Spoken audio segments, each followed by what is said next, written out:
You want to know the most underrated fat burning tool? It's not fasting. It's not keto. It's not even working out. It's what you do in the first hour of waking up. And in this video, I'm sharing the 7 morning habits that I've been using during my summer slim down challenge to reset my metabolism, to curb my cravings, and finally feel in control of my body again. Hi, I'm Ryan. I'm a keto coach and a certified advocate through the Metabolic Terrain Institute of Health. I help women like you reclaim your health and feel good in your body again. So today, I want to give you a little update.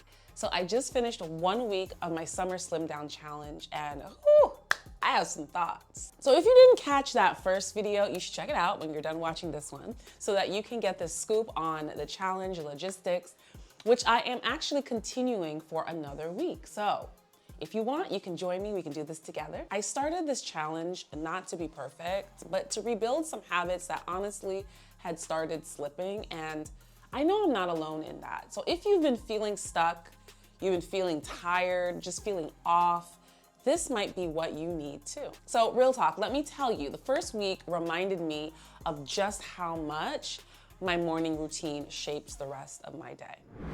So when I start off on the right foot, I feel more focused, less snacky, and way more grounded. Now, one habit that I've been working hard to break is the morning scroll. You know how it is, right? You pick up the phone, you check your text messages, you open Instagram, and suddenly it's 20 minutes later and I feel anxious, I'm running behind, and I feel disconnected from myself. So I've been practicing just turning off my alarm, saying a quick prayer, even if I'm feeling groggy or sleepy, and then I get up and go. So the first habit is to meditate or pray before you do anything. So this little moment to center myself makes a huge difference. Taking a moment to give some gratitude for waking up, to connect with your creator, or just sit in silence before everything else can really change your perspective on your day. It's really just about protecting your peace before the noise of the day hits. And it helps regulate your nervous system, and it keeps you from chasing dopamine all day long. So habit number 2 has been to hydrate with intention. So the first thing before coffee, before anything else, is a new habit that I've been leaning into. It is part of the challenge, and it has been surprisingly powerful.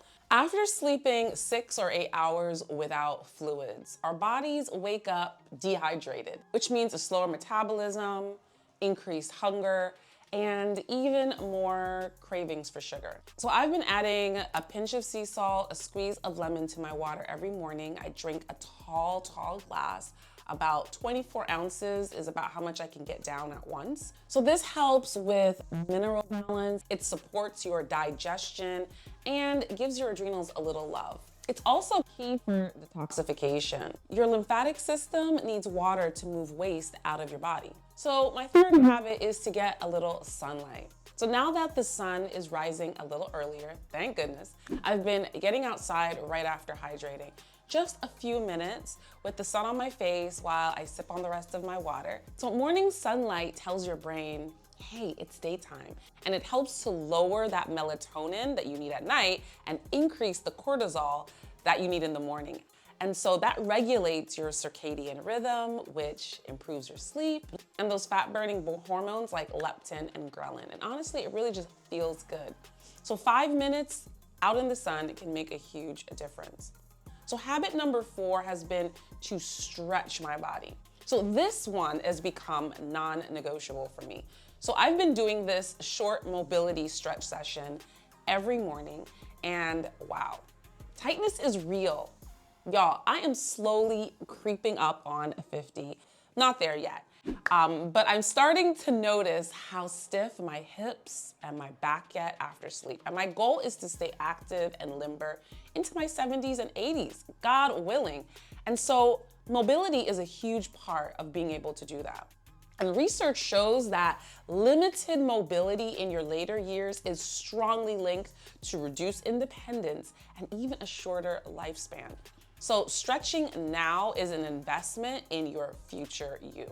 So if I miss my stretch in the morning, I make sure to do it at night, sometimes both, sometimes throughout the day, because I'm really that girl now who refuses to be stiff and immobile. My goal is to just do the best I can while I can. So habit number 5, which is part of the challenge, is to eat a high protein breakfast. So breakfast is usually for me eggs. I usually have 4 of them, sometimes with avocado. I've been having some turkey bacon lately and adding some kimchi for my gut health.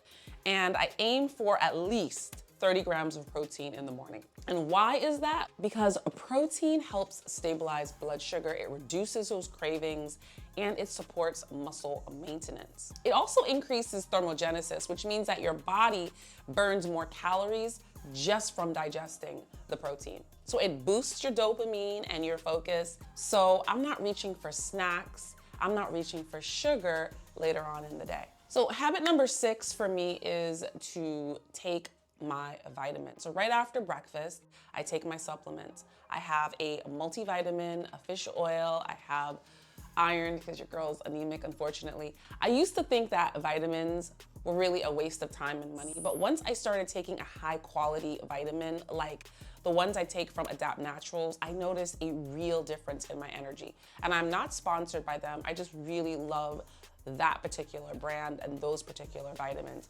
So I have the MTHFR gene mutation, so I need bioavailable B vitamins, and these have been amazing for me. So if you're low energy, you're foggy, you have a low mood, you may want to look into your multivitamin or start taking a multivitamin. So habit number 7 has been to take a 10-minute walk after breakfast. This is part of the challenge.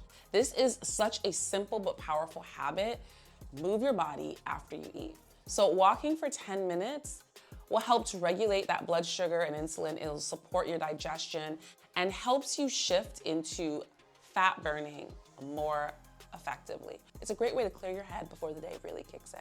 And I really don't go very far. I literally just take a lap around my block, and that is about a 8 to 10 minute walk. I also have a walking pad under my desk, so I can walk on my walking pad and work if the weather is not agreeing with me. So I have one final bonus habit, which is to journal and track with metabolic mastery. So last but not least, I like to take out my guide and journal, Metabolic Mastery, and for about 5 minutes in the morning, I can track some really important information. So this guide and journal is broken up into 3 parts. The first part has prompts, really short quizzes that are going to help you figure out where you are in terms of your metabolic health, and it gives you tips and advice on what to do to improve it.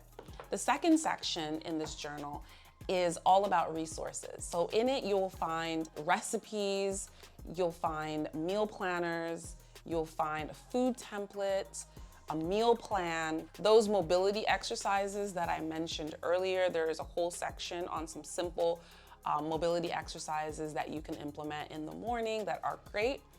And then the last section is my favorite part. It is a 30-day journal where you can track and reflect on your day. So the first part here has a journal prompt. Every day there's a new journal prompt, and it is something that is going to help your mind, help you focus on your goals, give you a little inspiration to start your day. So here's an example of one.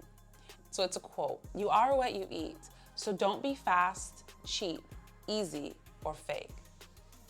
I love that one. So the prompt is, think about the types of foods that you tend to gravitate towards when you're short on time or energy. How can you make healthier choices that align with your values and your priorities? Right? This is something that we all struggle with. We're on the go and we don't have time. What is it that you reach for? And what are some other choices that you can make? So you have an opportunity to take a minute and think about that as you start your day on this particular day. And then the next section is the actual journal, and you can track things like your menstrual cycle if you have one. You can track your sleep, your movement for the day, the food that you've eaten, if you hit your protein target, how did the food make you feel, how was your digestion, your social and emotional health, and your stress levels. So you have 30 days of tracking, and I believe that it is really going to help set the tone, hold you accountable. So if you're interested, I will link this in the description below so you can check it out. So that is my morning routine for this Summer Slim Down Challenge. Which of these habits do you think you would benefit from the most? Drop me a message below. I love hearing from you. And if you're doing the challenge with me, which I hope you are, let me know, which part are you focusing on this week? And what would you like me to go deeper on? So you've got this, one small change at a time. So thank you for hanging out with me, and I'll see you in the next video.